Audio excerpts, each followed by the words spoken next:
American സൈനിക താവളങ്ങളിൽ അതിശക്തമായ ആക്രമണം നടത്തും. സംഘർഷ സാഹചര്യത്തിൽ നിലപാട് വ്യക്തമാക്കിയിരിക്കുകയാണ് ഇറാൻ.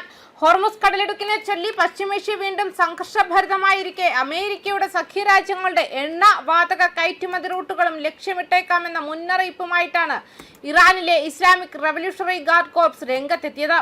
ബഹ്റൈനിലെ US നാവികസേനയുടെ 5ാം ഫ്ലീറ്റ് താവളത്തിന് നേരെ ആക്രമണം നടത്തിയെന്ന് അവകാശപ്പെട്ടതിന് പിന്നാലെയാണ് മേഖലയിലൂടെ ഗതാഗതം നടത്തുന്ന അമേരിക്കൻ സഖ്യരാജ്യങ്ങൾക്ക് IRGC മുന്നറിയിപ്പ് നൽകിയത്. മേഖലയിലെ എണ്ണ വാതക കയറ്റുമതി എല്ലാവർക്കും വേണ്ടിയുള്ളതാണ്, അല്ലെങ്കിൽ ആർക്കും വേണ്ടിയുള്ളതല്ല എന്ന് IRGC വ്യക്തമാക്കി.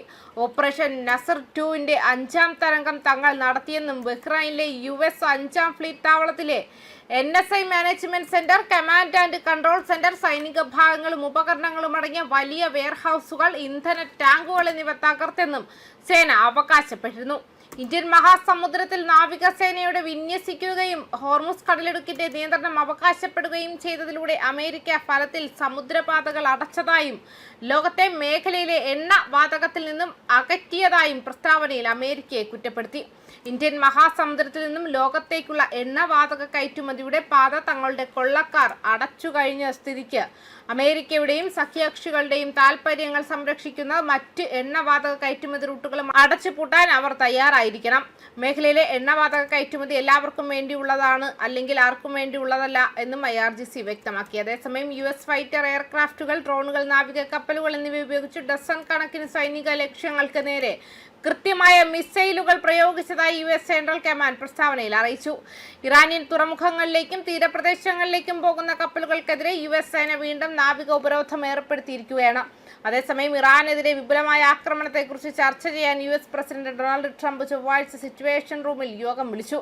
ഹോർമുസ് കടലിടുക്കിലെ തുടരുന്ന ആക്രമണങ്ങൾക്ക് പുറമെ ഇറാനിലെ തന്ത്രപ്രധാനമായ ലക്ഷ്യങ്ങളിൽ വിനാശകരമായ ആക്രമണങ്ങൾ നടത്തുന്നതിനുള്ള പുതിയ പദ്ധതികളിലാണ് യോഗം ശ്രദ്ധ കേന്ദ്രീകരിച്ചത്.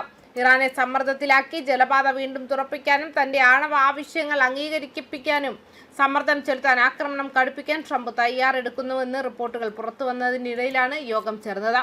Vice president JD Vance, secretary of state Marco Rubio, പ്രതിരോധ secretary Pete Hegseth, joint chief chairman general Dan Caine, CIA director John Ratcliffe, White House പ്രതിനിധി സ്റ്റീവ് വിറ്റ്കോഫ് എന്നിവരടങ്ങുന്ന ഉന്നത ദേശീയ സുരക്ഷാ സംഘത്തോടൊപ്പമാണ് ട്രംപ് സിറ്റുവേഷൻ റൂമിൽ പങ്കെടുത്തതെന്നും റിപ്പോർട്ടിൽ പറയുന്നു. അതേസമയം ആഭ്യന്തരമായി വൻ സാമ്പത്തിക പ്രതിസന്ധിയും കടക്കെണിയും നേരിടുന്ന അമേരിക്ക ഇത്തരം യുദ്ധങ്ങളിലൂടെ തങ്ങളുടെ ആയുധ കച്ചവടം കൊഴുപ്പിക്കാനാണ് ശ്രമിക്കുന്നത്. സ്വന്തം രാജ്യത്തെ സാധാരണക്കാരുടെ പ്രശ്നങ്ങൾ പരിഹരിക്കുന്നതിന് പകരം കോടിക്കണക്കിന് ഡോളറിന്റെ മാരകായുധങ്ങൾ നിർമ്മിച്ച് മറ്റൊരു രാജ്യത്തിന്റെ ജനങ്ങളെ കൊന്നൊടുക്കാനാണ് ട്രംപ് സർക്കാർ പണം ചിലവഴിക്കുന്നത്. ലോകം മുഴുവൻ സംഘർഷഭരിതമായി നിലനിർത്തേണ്ടത് അമേരിക്കൻ കോർപ്പറേറ്റുകളുടെ ആവശ്യമാണ്. കാലങ്ങളായി തുടർന്ന അമേരിക്കൻ ഉപരോധങ്ങളെയും സൈനിക സമ്മർദ്ദങ്ങളെയും അതിജീവിച്ച് വികസനത്തിന്റെ പാതയിൽ മുന്നേറിയ ചരിത്രമാണ് ഇറാനുള്ളത്. സാമ്രാജ്യത്വത്തിന്റെ ഭീഷണികൾക്ക് മുന്നിൽ തലകുനിക്കാത്ത ഇറാന്റെ ധീരമായ നിലപാട് അന്താരാഷ്ട്ര തലത്തിൽ അവർക്ക് വലിയ ബഹുമാനം നേടിക്കൊടുക്കുന്നു.